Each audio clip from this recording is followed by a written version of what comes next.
Meu nome é Rebecca Thornhill, e o que vou compartilhar com vocês vai abalar cada fibra do seu ser.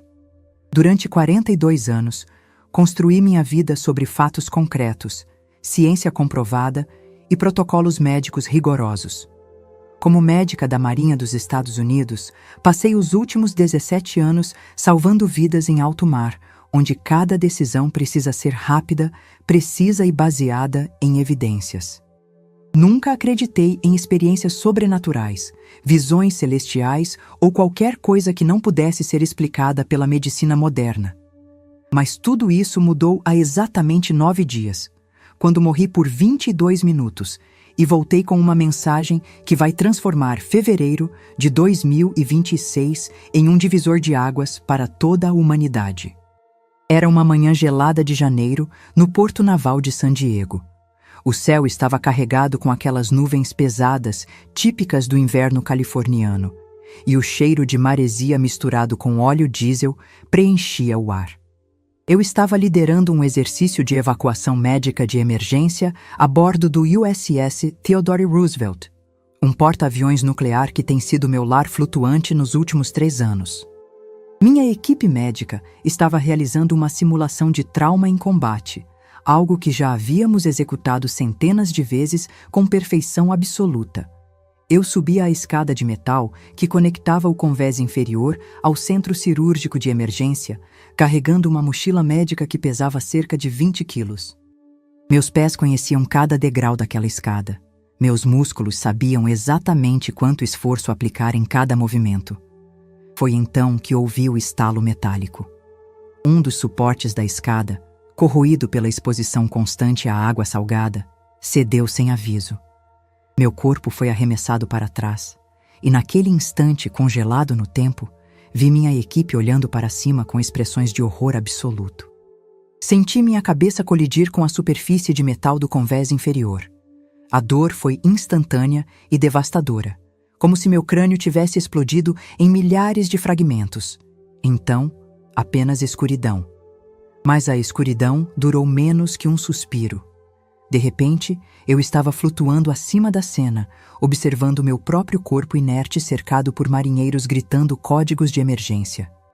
Vi minha colega, a enfermeira Martinez, iniciar compressões cardíacas enquanto lágrimas escorriam pelo seu rosto. Observei o tenente Bradford conectar o desfibrilador, seus dedos tremendo enquanto ajustava os eletrodos. Tentei gritar que estava bem, que podia ver tudo, mas nenhum som saiu. Foi quando percebi que não estava mais presa às leis da física. A transição aconteceu sem aviso. Num instante, eu estava no convés metálico do navio. No próximo, estava envolta em uma luz que desafia qualquer descrição médica ou científica. Não era apenas brilhante, era viva. Pulsava com uma energia que penetrava cada célula do meu ser, trazendo uma paz que nunca experimentei em 4 décadas de vida. O espaço ao meu redor não tinha paredes, teto ou chão no sentido tradicional, mas de alguma forma eu sabia exatamente onde estava. Era um lugar que existia além das dimensões que conhecemos, um reino onde tempo e espaço obedeciam a leis completamente diferentes. Foi quando o vi caminhando em minha direção. Jesus Cristo. Não havia dúvida sobre quem era. Cada célula do meu ser científico e cético reconheceu instantaneamente sua presença. Ele não se parecia com as pinturas renascentistas que adornam museus europeus. Este era o Rei dos Reis, o Alfa e o Ômega, aquele que segurava galáxias inteiras na palma das suas mãos. Seus olhos continham universos de compaixão, mas também carregavam uma autoridade que fazia planetas se curvarem. Suas vestes brilhavam com uma intensidade que deveria ter me cegado, mas ao invés disso, trazia clareza absoluta à minha visão. Rebecca, ele disse, e meu nome pronunciado por aqueles lábios carregava o peso da criação. Você dedicou sua vida a salvar corpos, mas agora precisa salvar almas. Caí de joelhos, não por medo, mas porque meu espírito não conseguia permanecer de pé diante de tamanha glória. Ele estendeu suas mãos e vi as cicatrizes da crucificação brilhando com luz dourada. Aquelas marcas não eram símbolos de derrota, mas troféus de uma vitória que conquistou a própria morte. Quando ele me tocou e me ergueu, senti uma corrente de amor tão intensa que meu coração médico, treinado para permanecer objetivo, explodiu em adoração. Senhor, sussurrei, minha voz encontrando força em sua presença. Por que estou aqui? Ele sorriu, e aquele sorriso continha tanto júbilo quanto gravidade. Porque fevereiro de 2026 marcará o início da maior transformação espiritual que a Terra já testemunhou. Meus filhos têm orado, jejuado e clamado por avivamento. Suas orações alcançaram o trono celestial, e agora o céu responderá de maneira que nenhum ser humano poderá negar. Ele gesticulou, e o espaço diante de nós se transformou em uma janela cósmica que revelava a Terra girando lentamente. Mas havia algo diferente. Correntes de luz dourada subiam de diversos pontos do planeta, conectando-se como uma rede neural divina. Cada filamento pulsava com intensidade variada, alguns brilhando intensamente, outros tremulando como velas ao vento.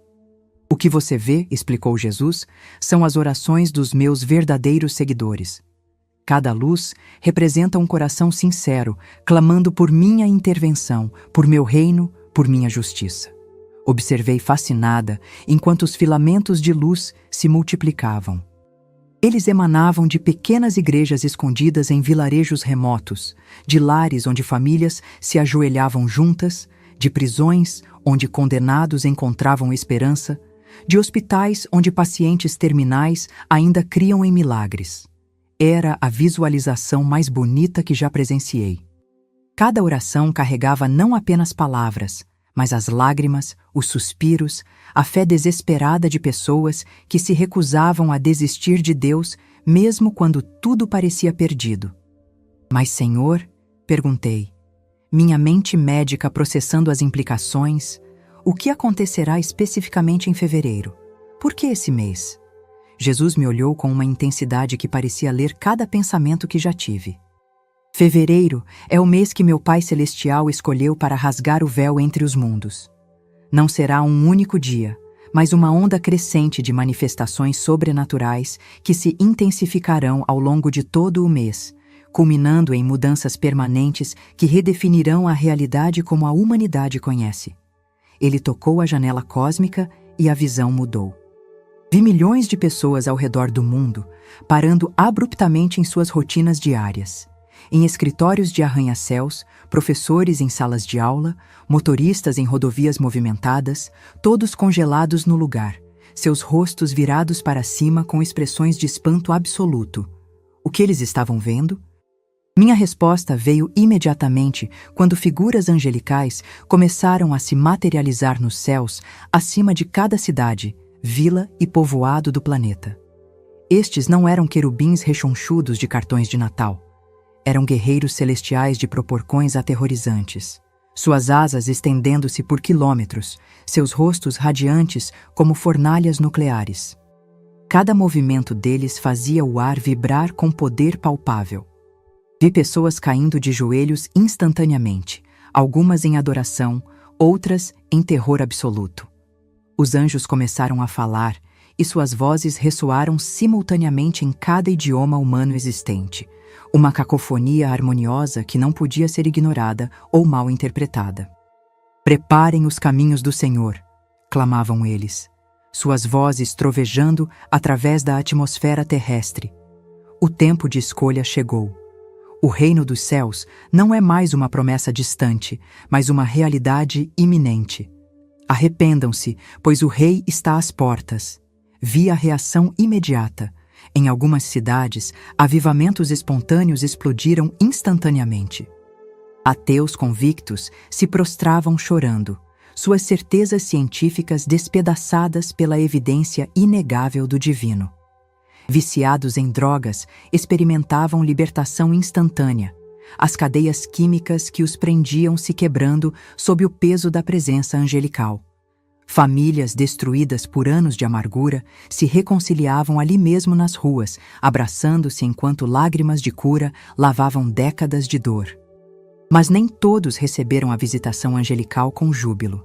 Jesus me mostrou multidões que endureciam seus corações mesmo diante da prova irrefutável. vi apresentadores de televisão em estúdios tentando desesperadamente criar narrativas alternativas. Eles teorizavam sobre projeções holográficas criadas por governos secretos, sobre experimentos militares de controle mental em massa, sobre qualquer explicação que não exigisse que admitissem a existência do sobrenatural. Seus rostos exibiam pânico mal disfarçado, enquanto suas mentes lutavam para encaixar o impossível em seus paradigmas limitados. O que me chocou profundamente foi ver líderes religiosos rejeitando a manifestação. Pastores em mega-igrejas declaravam do púlpito que os anjos eram demônios disfarçados, que tudo era uma armadilha do anticristo. Eles alertavam suas congregações para não acreditarem em seus próprios olhos, para permanecerem fiéis às doutrinas estabelecidas. Teólogos renomados publicavam artigos urgentes explicando por que aquilo não podia ser de Deus, citando versículos fora de contexto para justificar sua incredulidade. A ironia era devastadora. Pessoas que dedicaram vidas inteiras ao estudo das Escrituras agora rejeitavam o cumprimento literal dessas mesmas Escrituras. Rebeca, disse Jesus, sua voz carregando uma tristeza profunda, sempre foi assim. Quando vim à Terra da primeira vez, os mais religiosos foram os primeiros a me rejeitar. Eles queriam um Messias que se encaixasse em suas expectativas, não o Messias que Deus enviou. Agora, a história se repete. Muitos que proclamam meu nome não reconhecerão minha voz quando eu falar de maneiras que não programaram ou controlaram. A visão se expandiu, mostrando os dias e semanas seguintes daquele fevereiro transformador. As manifestações angelicais não cessaram após o primeiro encontro. Pelo contrário, intensificaram-se. Anjos começaram a aparecer em locais específicos, trazendo mensagens personalizadas para cidades, nações e indivíduos. Um anjo de tamanho colossal pairou sobre Washington durante 3 dias consecutivos, sua espada flamejante apontada para o edifício do Capitólio. Ele não falou, apenas permaneceu ali como um julgamento silencioso sobre a corrupção que permeava os corredores do poder. Em Tóquio, anjos manifestaram-se dentro de templos budistas e santuários shintoístas, declarando que havia apenas um caminho verdadeiro. Alguns monges converteram-se instantaneamente, reconhecendo a autoridade superior. Em Meca, durante o horário de oração, anjos desceram anunciando que Jesus Cristo era de fato o caminho, a verdade e a vida. O caos resultante foi imenso, mas também trouxe milhares de muçulmanos a uma fé genuína em Cristo, dispostos a enfrentar perseguição e morte por essa nova convicção. Jesus me mostrou algo ainda mais surpreendente. Crianças tornaram-se os profetas mais poderosos dessa nova era. Meninos e meninas de 5, 6, 7 anos começaram a ter visões com clareza assombrosa. Eles desenhavam mapas detalhados de eventos futuros, profetizavam sobre pessoas específicas com precisão cirúrgica e demonstravam sabedoria que deixava adultos estupefatos. Escolas entraram em colapso quando estudantes começaram a confrontar professores sobre mentiras ensinadas em sala de aula, citando verdades reveladas por anjos com uma convicção inabalável. Os jovens se tornarão minha arma mais poderosa, explicou Jesus, seus olhos brilhando com orgulho paternal. Seus corações ainda não foram corrompidos pelo cinismo e materialismo que envenenou gerações anteriores. Quando eles falam, carregam uma pureza que penetra as defesas mais fortificadas. Governantes tremerão diante de crianças ungidas, e impérios cairão por palavras saídas de bocas inocentes. Vi adolescentes liderando reuniões de oração que atraíam milhares. Jovens de 15 e 16 anos pregando com autoridade apostólica, realizando curas instantâneas e expulsando demônios com simples comandos. Universidades tornaram-se campos de batalha espirituais, onde estudantes crentes enfrentavam professores ateus em debates públicos, e a presença de Deus manifestava-se tão poderosamente que aulas eram interrompidas por avivamentos espontâneos. A transformação não se limitou ao reino espiritual. Jesus me revelou mudanças radicais nos sistemas físicos e sociais. A economia global começaria a colapsar de maneira controlada e intencional. Não seria o caos destrutivo que economistas temiam, mas uma desmontagem ordenada do sistema babilônico de ganância e exploração. Bancos que operavam com práticas injustas encontrariam seus sistemas digitais completamente corrompidos, incapazes de funcionar. Bilionários que acumularam riquezas através de exploração acordariam para descobrir suas fortunas evaporadas, transferidas sobrenaturalmente para organizações que alimentavam famintos e abrigavam desabrigados. Meu povo não passará necessidade, declarou Jesus com autoridade absoluta. Enquanto o sistema mundano entra em colapso, estabelecerei uma economia do reino onde provisão sobrenatural se torna normal. Pães se multiplicarão em despensas vazias. Contas bancárias de viúvas mostrarão depósitos misteriosos que nenhum banco consegue rastrear. Roupas não se desgastarão. Veículos funcionarão sem combustível para aqueles que confiam completamente em mim. A cena mudou novamente, mostrando-me hospitais em todo o mundo. Como médica, isso capturou minha atenção de forma particular. Vi enfermarias sendo esvaziadas não por altas médicas tradicionais, mas por ondas de cura sobrenatural. Pacientes com câncer em estágio terminal acordavam completamente restaurados, seus exames mostrando nenhum traço da doença que os consumia. Paraplégicos levantavam de cadeiras de rodas e corriam pelos corredores. Crianças com defeitos congênitos eram instantaneamente curadas quando crentes impunham mãos sobre elas em nome de Jesus. A medicina como você conhece será transformada, disse Jesus, olhando diretamente para mim. Médicos terão que escolher entre proteger seus paradigmas ou abraçar uma realidade onde fé e ciência não são opostos, mas parceiros. Aqueles que permanecerem humildes testemunharão milagres que revolucionarão todo o entendimento sobre saúde e cura humana. Vi a mim mesma em visões futuras, retornando ao USS Theodore Roosevelt, orando por marinheiros feridos e testemunhando ossos quebrados se fundirem instantaneamente, ferimentos profundos fechando sem deixar cicatrizes. Médicos céticos que serviam comigo ficariam paralisados ao verem evidências inegáveis documentadas em raios-x e ressonâncias magnéticas. Alguns se renderiam à verdade, outros criariam teorias elaboradas para negar o que seus próprios olhos testemunhavam. Jesus então me mostrou algo que fez meu espírito tremer com uma mistura de expectativa e apreensão. A perseguição intensificaria drasticamente durante e após fevereiro. Governos ao redor do mundo, aterrorizados pela perda de controle sobre suas populações, começariam a aprovar leis emergenciais. Reuniões religiosas seriam limitadas, depois proibidas completamente. Crentes que realizassem curas públicas seriam presos sob acusações de praticar medicina sem licença ou de causar distúrbios públicos. Pastores seriam arrastados de seus púlpitos no meio de sermões, algemados diante de suas congregações chocadas. Mas cada prisão geraria mais conversões. Cada mártir criaria 1000 novos guerreiros de oração. Vi prisões transformadas em centros de avivamento quando crentes eram encarcerados juntos.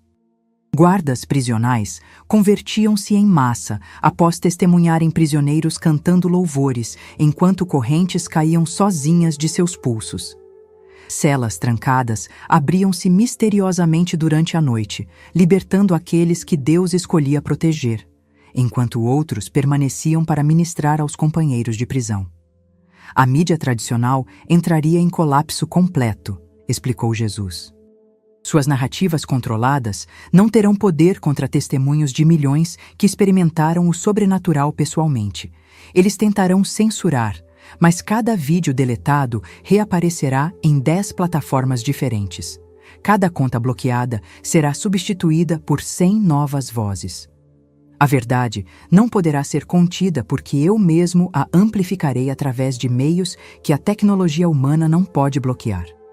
Vi redes sociais sendo inundadas por testemunhos autênticos, vídeos de curas milagrosas filmados por dezenas de ângulos diferentes, impossíveis de serem desacreditados como fraudes. transmissões ao vivo de encontros angelicais com milhões de espectadores simultâneos. Algoritmos programados para suprimir conteúdo cristão começariam a funcionar de maneira contrária, promovendo mensagens do Evangelho para usuários que nunca demonstraram interesse religioso. Engenheiros de software ficariam perplexos ao descobrirem que seus próprios códigos haviam sido reescritos por uma força que não conseguiam identificar. A educação passaria por uma revolução total. Professores que passaram décadas ensinando evolução como fato inquestionável encontrariam suas aulas sendo interrompidas por manifestações angelicais que desafiavam suas teorias diretamente. Livros didáticos mudariam seus próprios textos durante a noite. Palavras se reorganizando para refletir verdades criacionistas. Estudantes que defendessem sua fé não seriam mais intimidados, mas revestidos com tal sabedoria que professores com doutorados não conseguiriam refutar seus argumentos simples, porém profundos. As famílias experimentarão a maior onda de restauração da história, disse Jesus, e pela primeira vez sua expressão radiava pura alegria, sem nenhuma sombra de tristeza. Pais que abandonaram filhos décadas atrás serão compelidos sobrenaturalmente a retornar. Eles não entenderão por quê, mas sentirão uma urgência irresistível de buscar reconciliação. Filhos pródigos que juraram nunca voltar para casa encontrarão seus corações amolecidos, suas rebeldias derretidas pelo toque do meu espírito.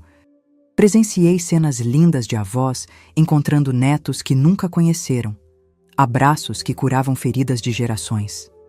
Casamentos à beira do divórcio eram salvos em instantes quando ambos os cônjuges experimentavam simultaneamente uma revelação do amor sacrificial de Cristo. Vícios que destruíam estruturas familiares por anos eram quebrados permanentemente em momentos de encontro divino. Lares que eram campos de batalha tornavam-se santuários de paz, onde a presença de Deus habitava tão densamente que vizinhos vinham apenas para experimentar a atmosfera. A natureza também responderá à minha intervenção, continuou Jesus, gesticulando para mostrar visões de restauração ambiental.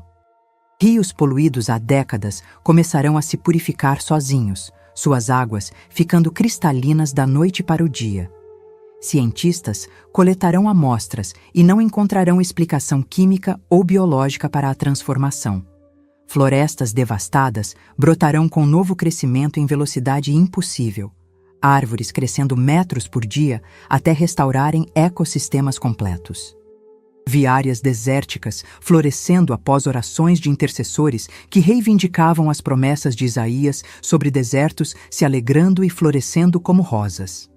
Animais considerados extintos reapareceriam misteriosamente, como se tivessem estado escondidos em uma arca invisível, aguardando o tempo certo para retornar. O próprio clima responderia às orações dos santos, secas terminando com chuvas abundantes sobre regiões que clamavam a Deus, enquanto enchentes cessavam quando crentes comandavam as águas em nome de Jesus. Mas Rebeca, disse Jesus, sua voz assumindo um tom de advertência final, tudo que você testemunhou é apenas o começo. Fevereiro de 2026 abre a porta para transformações que se acelerarão ao longo dos meses seguintes. O que começa como manifestações angelicais evoluirá para minha presença pessoal, se tornando cada vez mais tangível na Terra. A linha entre céu e terra ficará tão fina que meus filhos operarão em ambos os reinos simultaneamente. Ele colocou suas mãos sobre meus ombros e senti o peso da responsabilidade descendo sobre mim como um manto pesado, mas honroso. Você voltará agora ao seu corpo. Os 22 minutos que seu coração parou serão suficientes para preocupar profundamente sua equipe médica, mas não causar danos permanentes. Quando despertar, muitos duvidarão de suas palavras. Colegas médicos atribuirão sua experiência à anóxia cerebral e alucinações induzidas por trauma. Familiares ficarão preocupados com sua sanidade mental. Não se deixe abalar pela incredulidade, continuou ele, seus olhos penetrando minha alma. Os sinais começarão a se manifestar rapidamente. Antes que fevereiro chegue, Pequenos prenúncios confirmarão sua mensagem. Aqueles com ouvidos para ouvir reconhecerão a verdade em suas palavras. Seu papel não é convencer os céticos, mas preparar os que têm fome e sede de justiça. Reúna os intercessores, fortaleça os fracos, advirta os complacentes de que o tempo de brincadeira com Deus terminou. A luz ao nosso redor começou a pulsar com intensidade crescente e senti meu espírito sendo puxado de volta através das dimensões. Jesus falou suas últimas palavras enquanto eu me afastava. Diga a eles que eu estou voltando em breve e minha recompensa está comigo. O tempo de preparação está terminando, o tempo de manifestação começou. Que aqueles que têm olhos para ver reconheçam os sinais dos tempos. Que aqueles que têm ouvidos ouçam o que o Espírito está dizendo às igrejas. A noiva deve se preparar, pois o noivo está à porta. A radiância explodiu em brilho ofuscante, e então senti a dor lancinante voltando ao meu corpo físico. Arquejei violentamente, meus pulmões enchendo-se de ar enquanto meus olhos se abriam. Rostos familiares da minha equipe médica pairavam sobre mim, alguns chorando de alívio, outros congelados em choque. 22 minutos, ouvi alguém sussurrar. Ela ficou morta por 22 minutos completos. Mas mesmo enquanto eles corriam testes neurológicos e verificavam meus sinais vitais, o fogo da revelação divina ainda ardia em meu peito. Eu havia morrido como uma médica cética. Retornei como uma mensageira do Rei dos Reis, carregando um alerta urgente que mudaria tudo em fevereiro de 2026. E nada, absolutamente nada, jamais seria o mesmo novamente.